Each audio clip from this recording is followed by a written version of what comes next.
You're watching The Orange Zone. Hey everyone, Tommy Sladak here for Coach's Corner of the Orange Zone. Head coach Dino Babers has taken heat this week for a costly decision to accept a penalty and a clock management issue that blew up a two-point conversion attempt to try to beat Wake Forest in regulation. Here's what he had to say at his Monday presser. When you go back through the game, is there anything you wish you would have done differently from a decision-making standpoint? You know, I think the big thing when decisions in history and decisions at the present time is that you take the information and you go with it. When you look back in history, you can always say it was either this or it was that. I believed in my players. I'm fine with every decision I made. Does anything that you saw change your processes? You know, like a result is a result. Just because a result happens doesn't mean the decision was wrong, but you might look back on something thinking it was 55-45, but maybe it was 35-65, right? Do you still feel like, based on the information you had, that's what you would do again? I already answered the question. You reiterated the question the second time. I already responded to it. Right, Coach, I just want to go back to the two-point conversion. Ideally, how does that go? Even in the speed of a game, there's a lot happening. Do they know what the decision is right away?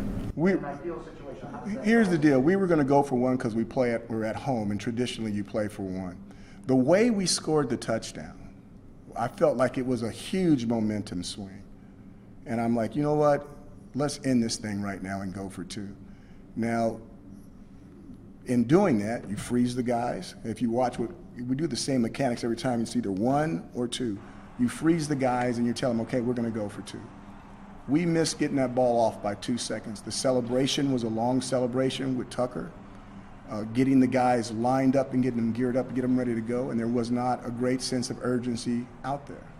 Now, if they'd have known it beforehand, it'd have been a lot more.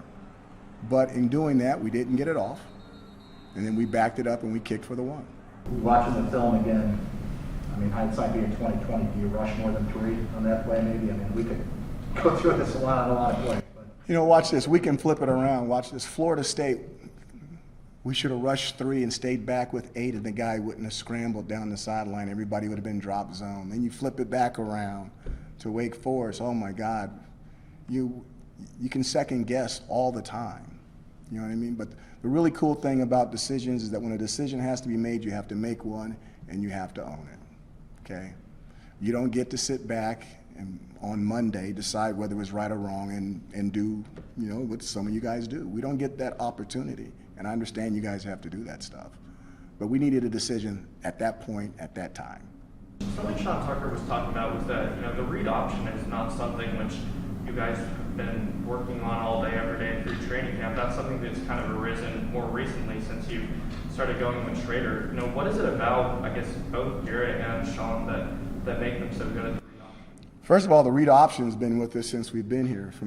Since 2012, we started with the read option. I started with the read option back in 2008, 2009 with Baylor. So that's not exactly true. It depends on what you're calling a read option. Okay, but we read different people and we decide whether it's going to be a run or a pass based off of what they're doing on a football field. That's what an RPO is.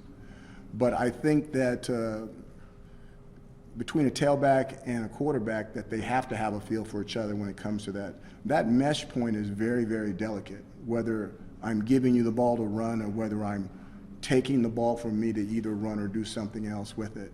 And there's a point where those two guys, whether it's Garrett or Tucker or DeVito and Cooper, they really have to have a fantastic feel for each other with their body language on whether the quarterback wants them to clamp down on that ball or whether that quarterback wants that ball just to go straight across the belly button and for them to operate with something out the back door. It's something that we work a lot on, and it's basically almost a wishbone quarterback type option thing, even though we're not in that type of offense and we're not in that type of formation. Garrett Shrader said he wants to be a pass-first guy, throw the ball every down if he can. How do you make him feel comfortable running the ball 30 times a game, design QB runs, read options? How do you guys go about it? Some of those runs aren't designed. Some of them are him taking off.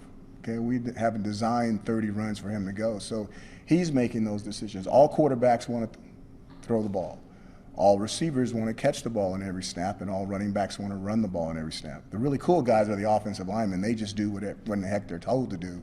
So we're going to try to throw the ball. We're always going to try to throw the ball. We need to be balanced as an offense. We'll always work towards that, but until you get there, you need to do some things that are working. Before the Florida State game, how you were going to try and approach defenses that tried to stop the run, right? That sold out to stop Garrett and Sean, and you said, basically, maybe we can run uphill. You kind of done that the last couple of weeks. What kind of confidence does that give you that, like, this plan is viable, right? To lean on those guys and try and run the ball as much as possible. This is weird. So Stephen, you like halfway gave me a compliment, and I could like co-sign it, but this is what I'll say. I think we've been throwing the ball better in those games too. And since we're throwing the ball better, if you look at the numbers, we've been throwing the ball better, and because we're throwing it better, they need to loosen up a little bit more, which is allowing us to run the ball more. And the better we're able to throw it, the more looser it should get for the run. And it's difficult, okay, it's difficult, but that's what makes it so much fun. In terms of the linebacking core, I think it's fair to say that group's made a good amount of progress between last year and this year. I don't know if you want to say that group's made the most progress, but what have you seen out of the linebackers? I think the linebackers have done an amazing job, you know, and Marlo Wax, Stephon Thompson, Jeff Canton. I'm going to miss somebody. I haven't missed the key guy yet.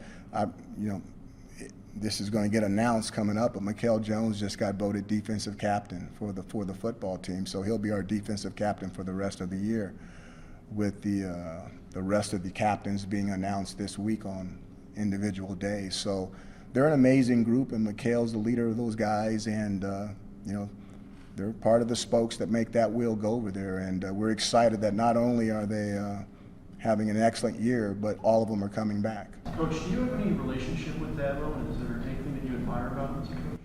Yeah, me and Dabo get along great. You know, our first names start with the same letter. You know, kind of ends with the same letter too, I think. So we get along good. We have the last time we beat him, he came in and spoke to the team. You know, which I thought was really cool. So our relationship's good. Anything you admire about him as a coach? Yeah, I think he does it the right way. I like his values. I like what his kids stand for. I like what comes out of. You can see he does a good job of raising young men, because I like when they do their interviews, what comes out of their mouths. I think they're a family down there. I always appreciate programs like that. We're looking forward to playing Clemson. We understand what type of game this is. You're talking about a team that's won the conference in the last 6 years in the ACC Atlantic and the ACC Coastal in the championship game. Ton of athletes, have a lot of respect for Coach Dabo and his players. I mean, they're a class act, and we're looking forward to the game on Friday. SU has a big opportunity to bounce back this Friday. They're hosting Clemson at the Dome. The last time the Orange were 3-3 heading to play Clemson, it was that 2017 upset. Let's see if history repeats itself here in 2021.